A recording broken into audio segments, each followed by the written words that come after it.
मिलजुल करके एकजुट होकर के रहने की जरूरत है। और आप लोगों ने देखा होगा, एक सांसद हैं भोपाल की, सुना है कि नहीं सुना है? मैं उनको साध्वी नहीं बोलता हूं। तो सब्जी काटने वाला चाकू जरा तेज रखो, स्पष्ट बोल रही हूं,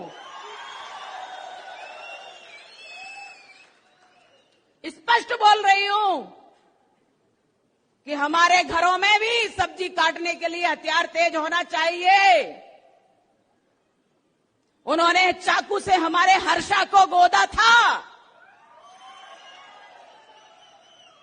उन्होंने चाकू से हमारे वीरों को, हिंदू वीरों को, बजरंग दल के कार्यकर्ता, भाजपा के कार्यकर्ता, युवा मोर्चा के कार्यकर्ताओं को गोदा है, काटा है। क्योंकि साध्वी की भाषा में ना हिंसा नहीं होती है। जो सन्यासी होता है वो नफरत की बात नहीं करता है। जो सन्यासी होगा वो नफरत की बात नहीं करेगा, और जो नफरत की बात करेगा वो सन्यासी नहीं हो सकता है। इस बात को याद रखिएगा। तो वो जो इसलिए लव जिहाद करने वालों को लव जिहाद जैसा उत्तर दो। अपनी लड़कियों को सुरक्षित रखो, अपनी लड़कियों को संस्कारित करो, अपने घर में हथियार रखो, कुछ नहीं तो हम भी सब्जी काटने वाले चाकुओं को जरा तेज रख लें, पता नहीं कब कैसा मौका आए। तो जब हमारा सब्जी अच्छे से कटेगी तो निश्चित रूप से दुश्मनों के मुंह भी और सिर भी अच्छे से कटेंगे। सांसद हैं, उन्होंने हिंसा की बात की, तो मुझे इसमें ना एक जो है साजिश दिखाई देता है। साजिश जानते हैं क्या है? वो सांसद महोदया एक्चुअली जय शाह के पापा का मजाक उड़ा रहे थे। जय शाह के पापा का मजाक कैसे उड़ा रहे थे? देश का गृह मंत्री कौन है? अमित शाह है ना। तो कानून व्यवस्था का पालन करना किसका काम है? अमित शाह का। तो साध्वी ये कह रही थी कि अमित शाह निकम्मा है, इसीलिए अपने घर में चाकू तेज कर लिए, यही कह रही थी ना।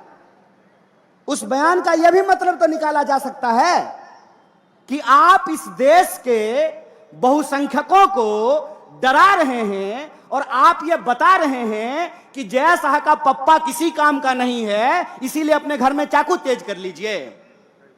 यह बात आपको ठीक लगती है? यहां पुलिस के लोग वर्दी पहन करके खड़े हैं, क्या मैडम हम ही लोग चाकू तेज कर लें तो आप लोग क्या कीजिएगा? उत्तर प्रदेश पुलिस की तरह मुंह से ही ठाई ठाई कीजिएगा? क्या कीजिएगा बताइए? बताइए इस देश की सिक्योरिटी फोर्सेज क्या करेगी? बताइए इस देश की पुलिस क्या करेगी? बताइए इस देश की न्यायपालिका क्या करेगी? बताइए इस देश की अदालतों में क्या होगा? बताइए इस देश में कानून व्यवस्था का क्या होगा? अगर हमको अपने घर में चाकू तेज करना है तो फिर गृह मंत्री किस लिए है? अपने बेटा को बीसीसीआई का सेक्रेटरी बनाने के लिए? किस लिए है गृह मंत्री? किस लिए है रक्षा मंत्री? इस सवाल को अपने मन में पूछिए, और इस सवाल को जब आप अपने मन में पूछेंगे तब आपको समझ में आएगा कि ये नफरत की भाषा क्यों बोली जाती है। ये नफरत की भाषा इसलिए बोली जाती है ताकि हम आपस में लड़ने लगें, और जब हम आपस में लड़ने लगेंगे तो हमारा रेलवे बेच करके अपने दोस्त की तिजोरी में साहब पहुंचा देंगे। साहब ने कहा कि हम ट्रेन के डब्बे में चाय बेचते थे। गुरु हम आपको चाय बेचते हुए तो नहीं देखे हैं, लेकिन रेलवे बेचते हुए आपको देख रहे हैं। गुरु हम आपको चाय बेचते हुए तो नहीं देखे हैं, लेकिन बीएसएनएल बेचते हुए देख रहे हैं। गुरु हम आपको चाय बेचते हुए नहीं देखे हैं, लेकिन एलआईसी बेचते हुए देख रहे हैं। देख रहे हैं कि नहीं देख रहे हैं? और अगर कोई चाय बेचने वाला होता तो दूध का दाम बढ़ाता क्या? मैं मोदी जी की तरफ पूछूं क्या? अगर कोई चाय बेचने वाला देश का प्रधानमंत्री होता तो जब नया साल आने वाला है तो 2 रुपया दूध महंगा किया जाता क्या? दूध से इनका नाता नहीं है, चीनियों से जरूर है। दूध से नाता हो ना हो, चीनी से जरूर है। और यह बात मैं क्यों बोल रहा हूं? पहली बार ऐसा हुआ है कि कोई हमारे यहां आ गया गलत किया। पूरी तरीके से भारतीय राष्ट्रीय कांग्रेस चाइना का विरोध करती है, उसकी निंदा करती है कि चाइना को कोई अधिकार नहीं है कि हमारी सीमा में घुसे, और अगर घुसेंगे तो हमको अपने देश के जवानों पे भरोसा है। हमारे घर में लोग फौज की नौकरी करते हैं, इसीलिए हमको पता है। अरे जूता नहीं भी होगा ना तो हौसलों से उनका मुकाबला करेंगे, यह बात हम जानते हैं। लेकिन कुछ निकम्मे लोग हैं कि बड़ी चालाकी से वर्दी के पीछे छुप जाते हैं। कभी वर्दी को बदनाम कर देते हैं, कभी वर्दी के पीछे छुप जाते हैं। जब प्रज्ञा बोल रही थी चाकू तेज कर लीजिए, तब वर्दी को बदनाम कर रही थी, पुलिस वालों का मजाक उड़ा रही थी।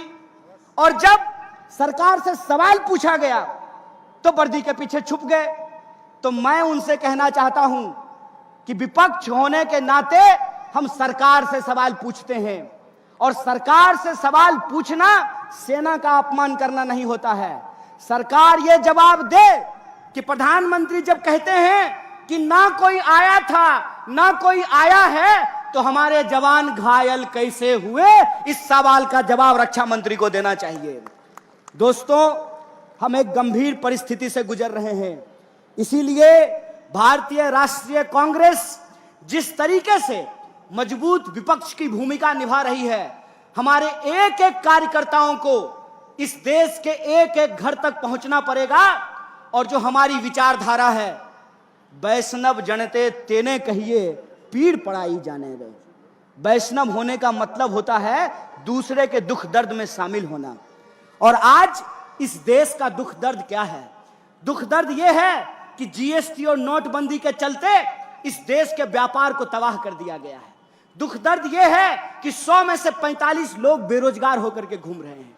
दर्द यह है कि हर 15वें 16वें मिनट में हमारी किसी महिला के साथ कोई अत्याचार होता है। दर्द यह है कि शोषितों वंचितों के ऊपर अत्याचार हो रहा है। दर्द यह है कि दिन भर ये साहब क्या भाऊ लाठी लेकर के ड्यूटी करते हैं, बुढ़ापा में पेंशन नहीं मिलेगा तो आपको सुरक्षा मिलेगी। दर्द यह है कि जो लोग अपनी पूरी जिंदगी लगा देते हैं सरकार की नौकरी करने के लिए, उनका पेंशन बंद कर दिया गया है। यह इस देश का बुनियादी सवाल है। इस देश का बुनियादी सवाल रोजी रोटी, कपड़ा, मकान, शिक्षा, स्वास्थ्य, सड़क, बिजली, पानी का सवाल है। इसीलिए हम आपसे यह अंतिम आग्रह करना चाहते हैं कि जब तक भारतीय राष्ट्रीय कांग्रेस है, तब तक इस देश के ऊपर गोडसे की विचारधारा नहीं थोपी जा सकती है। इंसान को इंसान से नहीं लड़ाया जा सकता है, इंसान को इंसान से नहीं बांटा जा सकता है। इसीलिए हमको अपने देश के बुनियादी सवालों पे बात करना है, और बुनियादी सवाल पे बात हो, इसके लिए जरूरी है कि नफरत की भाषा जो बोलने वाले लोग हैं, हम उनके साथ नहीं खड़े होंगे। समाज को जो बांटने वाले लोग हैं, हम उनके साथ नहीं खड़े होंगे। इसीलिए हम आपसे आग्रह करते हैं कि व्हाट्सएप मैसेज पे मत जाइए। टीवी जो आपको दिन रात दिखाता है, उस पे भरोसा मत कीजिए। सच्चाई यह है कि सरकार कुछ भी भाषण दे दे, महंगाई से इस देश की अर्थव्यवस्था की कमर टूट रही है। सच्चाई यह है कि नौकरियों के नहीं चलते, अकेले रेलवे में 2.5 लाख पोस्ट खाली है। नौकरियों में भर्तियां नहीं होने के चलते नौजवानों के सपने टूट रहे हैं। जीएसटी और नोटबंदी के चलते व्यापारियों की कमर टूट रही है। यह जो देश का सपना टूट रहा है, उस टूटे हुए सपने को जोड़ने का नाम है भारत जोड़ो यात्रा है। इस बात को याद रखिएगा।